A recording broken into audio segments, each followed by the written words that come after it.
ये जीवन कहानी उस महान व्यक्ति की है जिनकी स्मृति में यह स्मारक निर्माण किया गया है।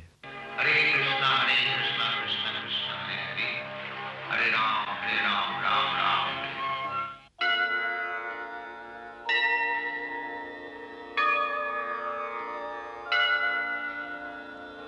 संसार दावा नलनी भलोका प्राणाय कारुण्य घन घनात्वम् संसार दावा नलनी भलोका प्राणाय कारुण्य घन घनात्वम् प्राप्तस्य कल्याण गुणनवस्य वन्दे गुरो श्री चरणारविन्दम् वन्दे गुरो श्री चरणारविन्दम् वन्दे गुरो श्री चरणारविन्दम् वन्दे गुरो श्री चरणारविन्दम् वन्दे गुरो श्री चरणारविन्दम्।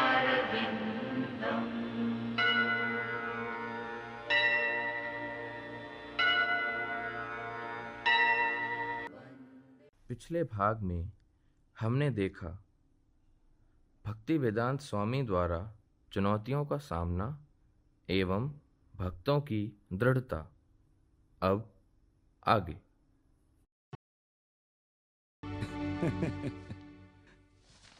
एक बात जानते हो भट्ट, नायर ने मुझसे कहा था उसने उस ब्रह्मचारी से 2,75,000 रुपए लिए हैं, लेकिन उसे अनुबंध पत्र नहीं दिया। सच कहता हूं भट्ट, नायर जितना नजर आता है उससे कहीं ज्यादा चालाक है। सिर्फ नायर ही नहीं है मिस्टर राव। सप्ताह भर पहले गिरिराज मेरी राय लेने मेरे पास यहां आया था। मैंने कहा कि तुरंत नायर को पैसे दे दो। इस तरह तो वो जमीन के पूरे पैसे भी दे देगा और उसे अनुबंध पत्र भी नहीं मिलेगा। वो बिल्कुल घबरा गया है। गिरिराज जानता है कि 2 लाख रुपयों के भुगतान के बाद उसे अनुबंध पत्र मिल जाना चाहिए, और स्वामी भक्ति वेदांत उससे बार बार अनुबंध पत्र लेने को कह रहे हैं। वो स्वामी? मैं कई स्वामियों को जानता हूं, मैंने ऐसे कई स्वामी देखे हैं अब तक, लेकिन ये दूसरे स्वामियों जैसे नहीं है, बिल्कुल अलग हैं। अच्छा, सच में? लेकिन तुम्हें क्या हो गया है भट्ट? मिस्टर राव, मैं इस मामले में नहीं पढ़ूंगा। अच्छा, तो अब खेल से डरने लगे हो? गिरिराज मेरे पास पूरे विश्वास के साथ आता है और मैं उसे वो पैसे देने को कहता हूं जिसके बारे में मैं जानता हूं कि उसे नहीं देने चाहिए, और मैं उससे ऐसे काम करवाता हूं जो मैं जानता हूं उससे नहीं करवाने चाहिए। तुम और मैं नायर के लिए उसे धोखा दे रहे हैं मिस्टर राव। अब मैं और ऐसा नहीं कर सकता मिस्टर राव। तुम जानते हो मुझे अब रात को नींद भी नहीं आती। ठीक है भट्ट, अगर ये बात है तो मैं किसी और को रख लूंगा, ये कोई बड़ी बात नहीं मेरे लिए। लेकिन याद है जब हमने इस मामले में हाथ डाला था तब तुमने ही कहा था कि इन्हीं पैसों से मेरे बच्चे कॉलेज में पढ़ेंगे। उनकी पढ़ाई से अधिक आवश्यक क्या है? एक बात और सुन लो भट्ट, तुम जानते हो कि इन्हें सरकार को कर के रूप में 5 लाख रुपए देने हैं और दोनों के पास पैसे नहीं हैं। ये पैसे ना तो नायर देगा ना इस्कॉन। इसके अलावा इन गोरों ने अब तक धर्मादाय आयुक्त से इस भूमि पर मंदिर बनाने की अनुमति नहीं ली है। इसलिए मेरे प्यारे दोस्त, इस काम में देरी तो होनी ही है। कई बाधाएं भी आएंगी ही, कई ऐसे कारण पैदा होंगे कि अनुबंध निरस्त हो जाएगा, और इस तरह से हमारे पास अवसर है कि हम दोनों तरफ से पैसे कमाएं। इसमें कोई बुराई भी नहीं है भट्ट, ये काम बिल्कुल वैधानिक है। तुम खुद ही सोचो ना। हरे कृष्ण कृष्ण कृष्ण हरे हरे हरे राम राम राम हरे हरे हरे कृष्ण।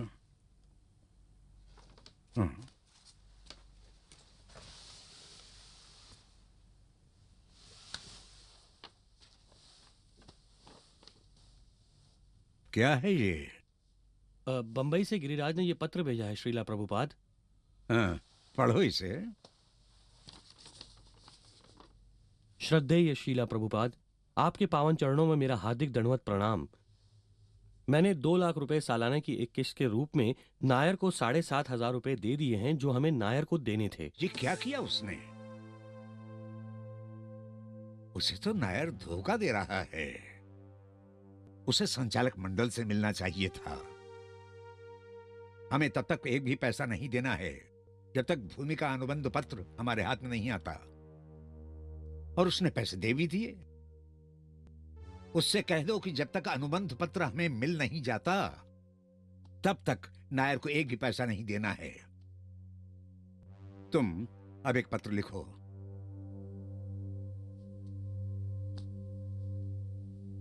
सुमति मुरारजी से जाकर मिलो।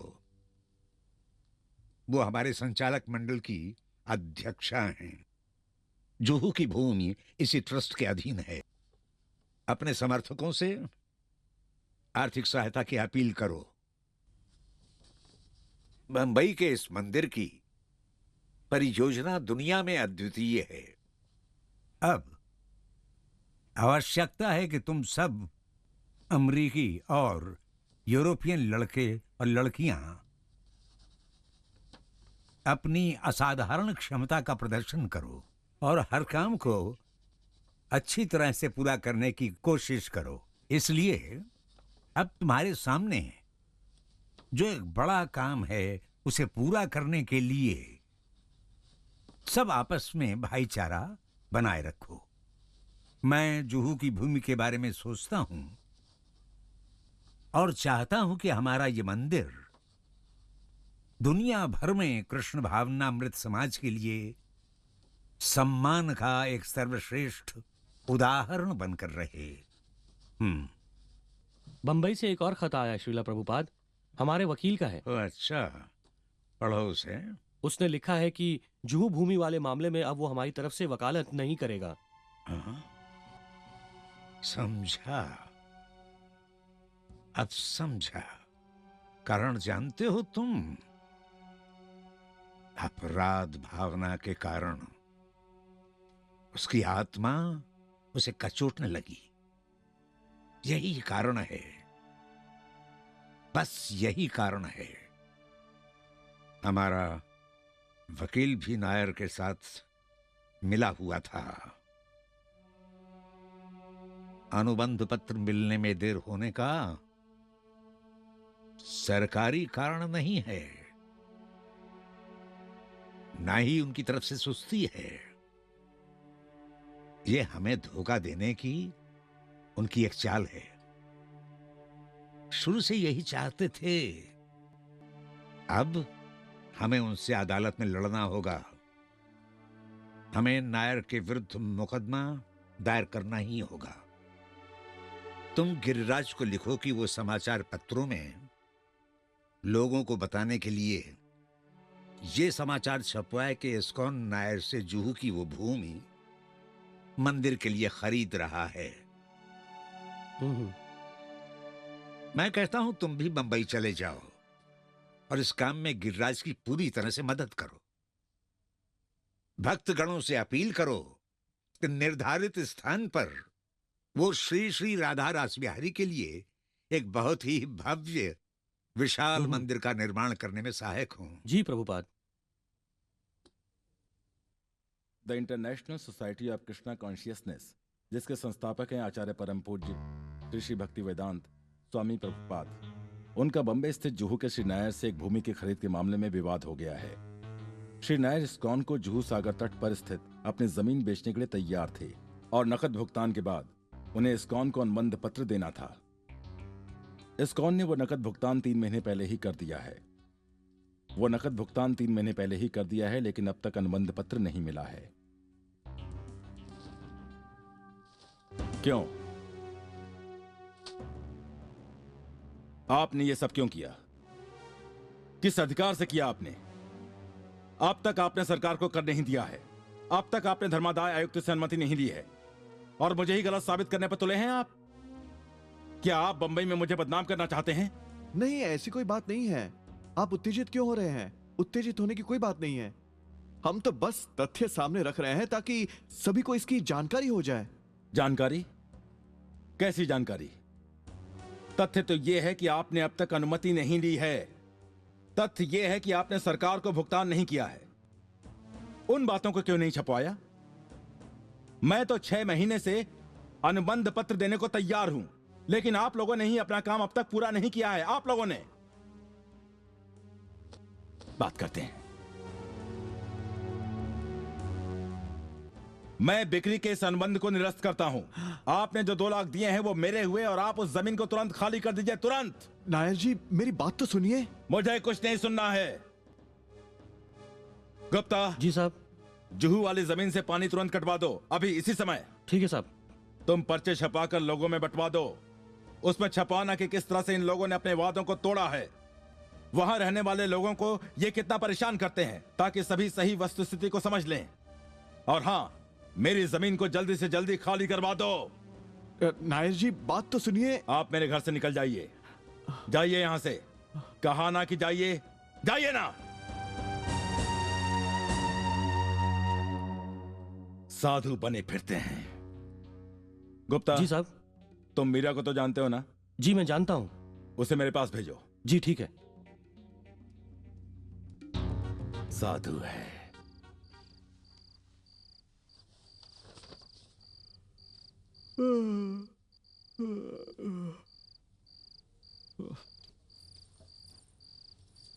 क्या मैं अंदर आ सकती हूँ? अंदर आइए।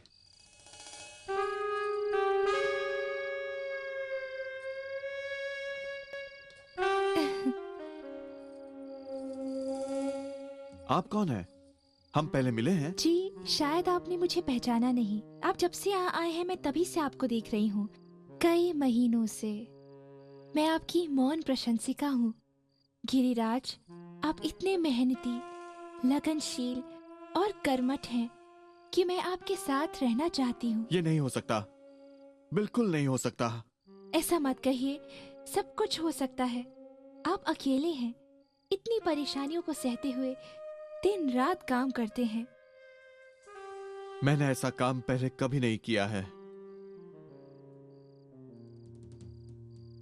सुनिए, मुझे बहुत काम है। आपने मेरे प्रति जो चिंता जताई उसके लिए धन्यवाद। आप जाइए। क्या आप एक अकेली लड़की की इच्छा पूरी नहीं कर सकते? नहीं, बिल्कुल नहीं। मुझे क्षमा कीजिए, आप जाइए।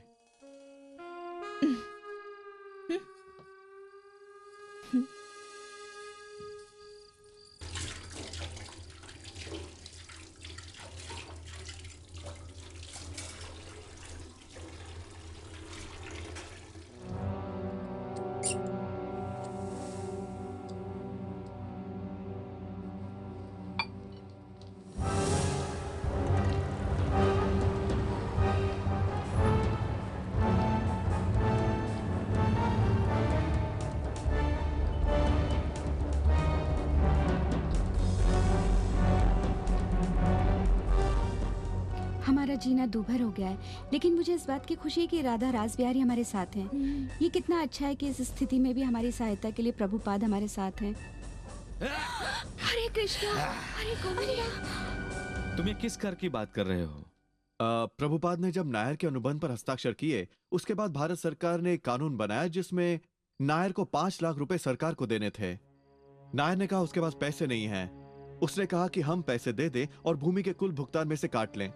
मुझे बैंक से 5 लाख का कर्ज नहीं मिला, हमारी साख नहीं है और मैं इतने पैसे जमा नहीं कर पाया। प्रभुपाद कहते हैं कर बहुत बड़ी बाधा नहीं है। वे मानते हैं कि हमारे अमीर साथी हमें ये ऋण दिलवाने में हमारी मदद करेंगे। मुझे मालूम है, लेकिन समस्या इतनी नहीं है। नायर कहता है कि भूमि का अधिग्रहण करने से पहले इस्कॉन को धर्मादाय आयुक्त से अनुमति लेनी पड़ेगी, क्योंकि इस्कॉन एक धर्मार्थ संस्था है। हाँ तो फिर अनुमति ले लो। मैं धर्मादाय आयुक्त के पास गया था। उसने कहा कि इसके लिए हमें भूमि के अनुबंध पर हस्ताक्षर करने से 6 महीने पहले ही आवेदन करना चाहिए था।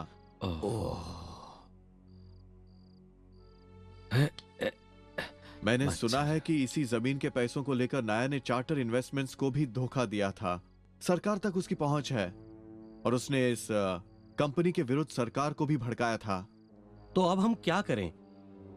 हम वैसे इंसान से लड़ नहीं सकते।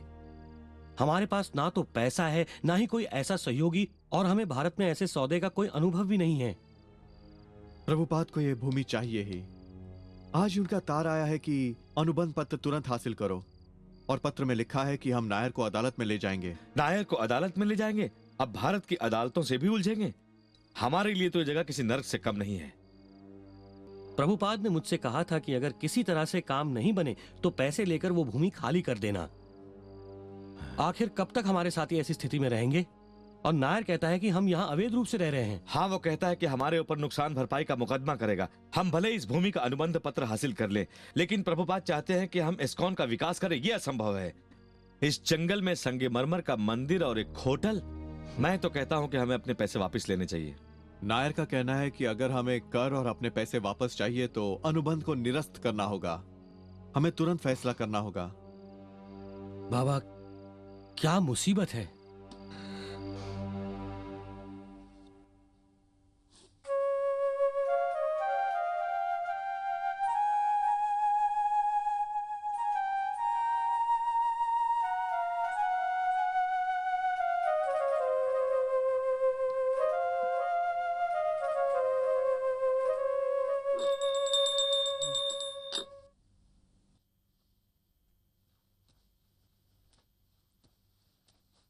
जय श्रीला प्रभुपाद। बंबई में हरे फोन लगा कृष्ण। या नहीं अब तक? नहीं, अभी नहीं लगा। मैं तमाल श्याम सुंदर और गिरिराज के पास बंबई एक पत्र भेजना चाहता हूं। जी प्रभुपाद।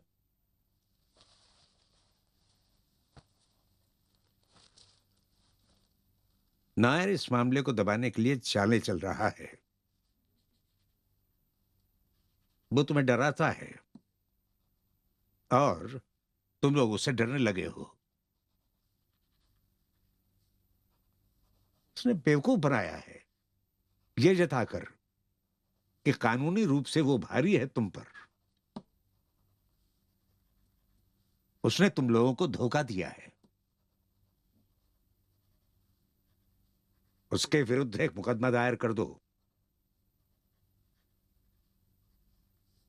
तुम उससे इतना डरते कि घबराते क्यों हो? हमारी स्थिति बहुत अच्छी है।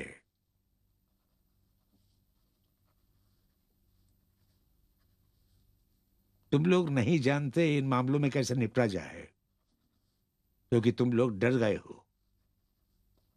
वो बड़ी बड़ी बातें करता है, तुम्हें धमकाता है, और तुम लोग आसानी से डर जाते हो। सत्य तो यह है, नायर ने 6 महीनों के नियत समय में हमसे पेशगी के रूप में 1 लाख रुपए का चेक पहले ही कैश करा चुका है,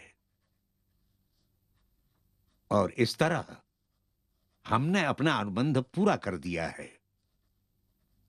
यह पत्र भिजवाने की जल्द व्यवस्था करो और विशाखा को यहां मेरे पास भेजो। जी प्रभुपाद।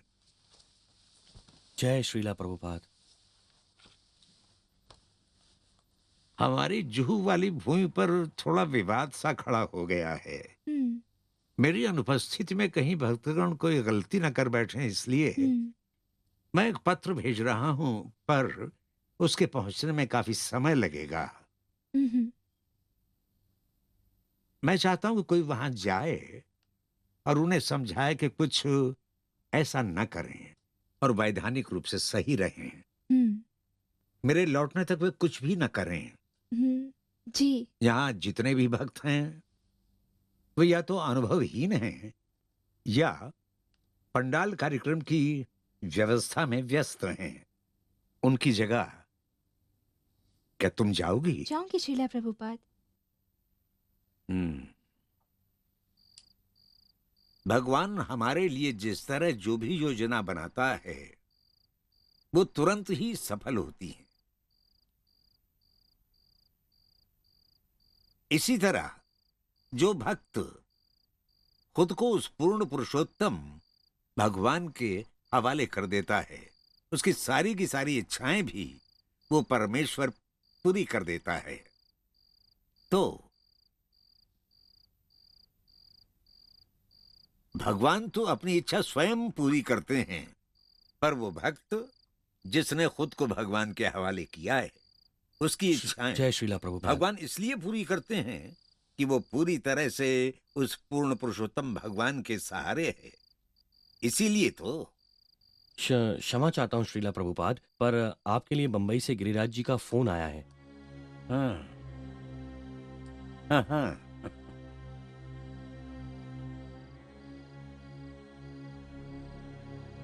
बोलो। आपको मेरा हार्दिक दंडवत श्रीला प्रभुपाद। अभी अभी अहमदाबाद से एक भक्त आपका संदेश लेकर आया है। हाँ, मैंने ही भेजा है। क्या कहना चाहते हो? उसने कहा है कि आप चाहते हैं कि हम ऐसा कुछ नहीं करें कि नायर के विरुद्ध हमारा मामला कमजोर पड़े और हम आपके लौटने का इंतजार।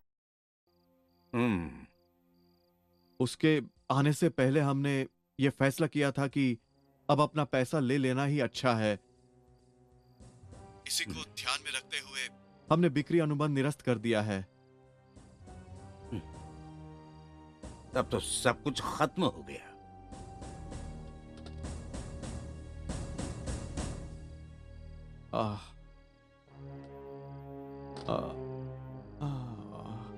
क्या हुआ? क्या कहा प्रभुपाद ने? पहले तो कुछ नहीं बोले, फिर कहा सब खत्म हो गया और फोन रख दिया।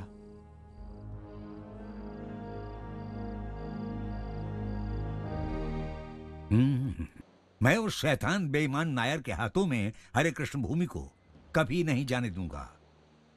इसी कारण मैं यहां आया हूं, जिससे इन बच्चों की गलतियां सुधार सकूं। अब नायर या तो अनुबंध पत्र दे या हमसे मुकदमा लड़े। हम कृष्ण के पैसों को किसी हालत में गवा नहीं सकते। क्या आप ऐसा कर सकते हैं? इन लोगों ने निरस्तरी पत्र पर हस्ताक्षर भी कर दिए हैं। मैंने कहीं हस्ताक्षर नहीं किए हैं। शायद अभी देर नहीं हुई है। मुझे अपने लिए यह भूमि कदापि नहीं चाहिए, परंतु उस भूमि पर राधा कृष्ण हमारे इष्ट विराजमान हैं और वो भूमि मंदिर के लिए बहुत ही उपयुक्त है। मैंने उन देवताओं को स्वयं भी कुछ वचन दिए हैं, उन्हें तो मुझे पूरा करना ही होगा। वो नायर कंस जैसा ही तो राक्षस है। कंस ने कृष्ण के वध के लिए एक दो नहीं कई राक्षसों को लगाया था, और नायर राक्षस हैं वकील, सरकारी दोस्त और गुंडे। लेकिन कृष्ण ने सभी राक्षसों को मार डाला था, बड़े छोटे सबको। मैं कृष्ण के लिए लड़ रहा हूं। मुझे किसी का डर नहीं है। न तो कोई मुझे हरा सकता है, न ही धोखा दे सकता है। मैंने कृष्ण भावनामृत का जो प्रचार बंबई में किया है वो व्यर्थ नहीं जाएगा। मेरे अनुयायियों और शिष्यों को कोई नहीं सता सकता, और ना ही कोई राधा रासबिहारी को वहां से हटा सकता है। शीला प्रभुपाद, आप एक बार स्वयं क्यों नहीं नायर से मिल लेते हैं? शायद ये मामला शांति से हल हो जाए। मैं उसे अपने घर पर बुला लेता हूं। बुला लो। हमने उसके विरुद्ध मुकदमा दायर किया है, लेकिन हम अदालत के बाहर भी सुलह के लिए तैयार हैं। हाँ, ये ठीक रहेगा। अच्छा विचार है।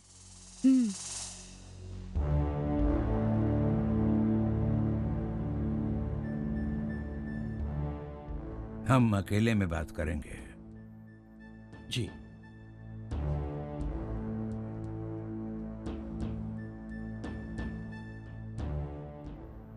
ये सब के सब CIA के आदमी हैं। मेरे पास सबूत भी है। आप अमेरिकियों को यहां जासूसी करवाने के लिए ला रहे हैं। ये हरे कृष्णा तो आपकी ओट है। नहीं, मैं आपको अपनी जमीन नहीं दे सकता हूं। मैं सोमवार को 2 लाख रुपयों का चेक लेकर आऊंगा और आपके पैसे लौटा दूंगा। ठीक है, अगर तुम हमें वो भूमि नहीं देना चाहते तो हम खाली कर देंगे, लेकिन एक बार फिर से सोच लो। आप लोग खुद को जमीन का मालिक समझते हैं, पर आपके कारण वहां के लोग बहुत ही परेशान हैं। सुबह के 4 बजे आपके उस हंगामे से सबकी नींद खराब हो जाती है। हमने कब कहा कि हम मालिक हैं? इस भूमि के असली मालिक तो कृष्ण हैं। मैंने कभी नहीं कहा कि मैं मालिक हूं। और फिर कृष्ण तो वहां पहले से ही विराजमान हैं। तो हमें क्यों परेशान कर रहे हो? पैसे ले लो और भूमि दे दो। अगर तुम उसे नहीं बेचना चाहते तो फिर चेक तैयार कर लो। तुम हमें चेक दो और हम कल सुबह ही यहां चले जाएंगे। नहीं, कल सुबह नहीं, आज रात को ही। हमारे पैसे लौटा दो हमें। पैसे हैं तुम्हारे पास? हाँ, हाँ, पैसे हैं मेरे पास। मैं भिखारी नहीं हूं। मेरे पास पैसा है, शक्ति है। उन मूर्तियों को बाहर फेंक दूंगा मैं, और मंदिर को भी गिरा दूंगा।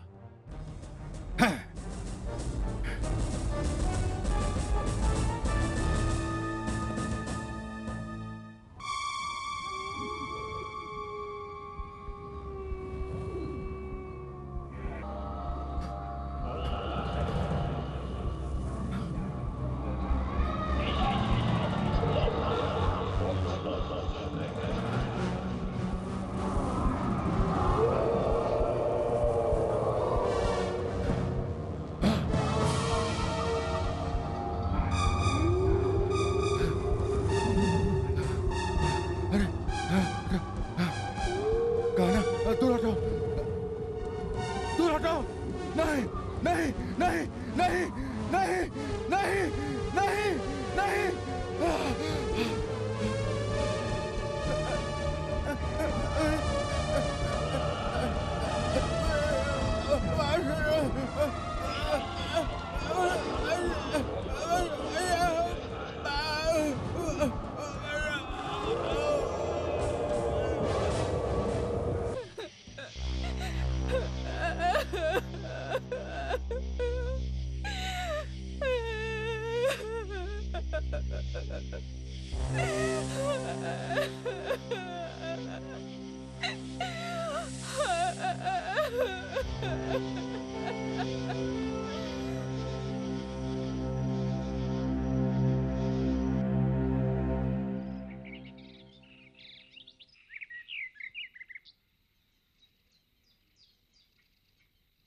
वासुदेव की इस प्रार्थना के बाद कृष्ण की माता देवकी ने प्रार्थना की, क्योंकि वो अपने भाई के अत्याचारों से डरी हुई थी। वो बोली, हे भगवान, मैं आपके चरणों में अपना शीश नवाती हूँ।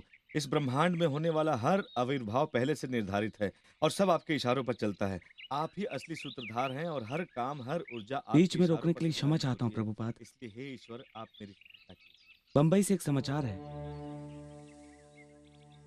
अभी अभी बंबई से गिरिराज जी का फोन आया था। उन्होंने कहा है कि मैं आपको बता दूं कि कल रात दिल का दौरा पड़ने से नायर की अस्पताल में मृत्यु हो गई।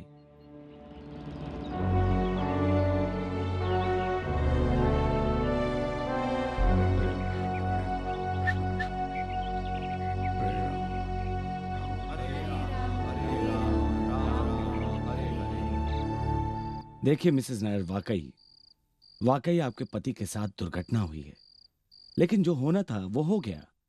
अभी हमें यह सोचना है कि अब हम क्या कर सकते हैं। आज के वर्तमान हालात में अब वे कृष्ण भक्त आपको जमीन के बाकी बचे 12 लाख रुपए देना चाहते हैं। नहीं, नायर साहब उसके विरुद्ध थे, वो जासूस हैं। हम वो जमीन उन्हें नहीं बेच सकते, कभी नहीं। वो अंत तक इस बारे में दृढ़ थे। वो तो ठीक है मिसेस नायर, लेकिन सच तो यह है कि वहां मूर्तियां स्थापित हैं और प्रतिदिन वहां पूजा अर्चना भी की जाती है। इसलिए अब आप वो जमीन किसी और को बेच भी नहीं सकती हैं और ये बिल्कुल असंभव है। पर उन मूर्तियों को तो वहां से हटाया जा सकता है। मेरे पति खुद उन्हें हटाने को तैयार थे। आपकी बात ठीक है मिसेस नायर, लेकिन लोगों का विश्वास जीतने के लिए उचित नहीं। अगर वो ऐसा करते तो शायद जेल जाते।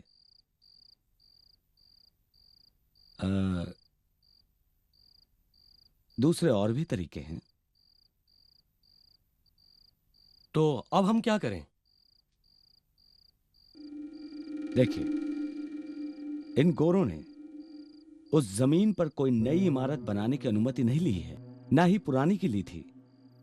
इस तरह इस जमीन पर बनी दोनों इमारतें अवैध हैं और अवैध इमारतों को गिराया भी जा सकता है।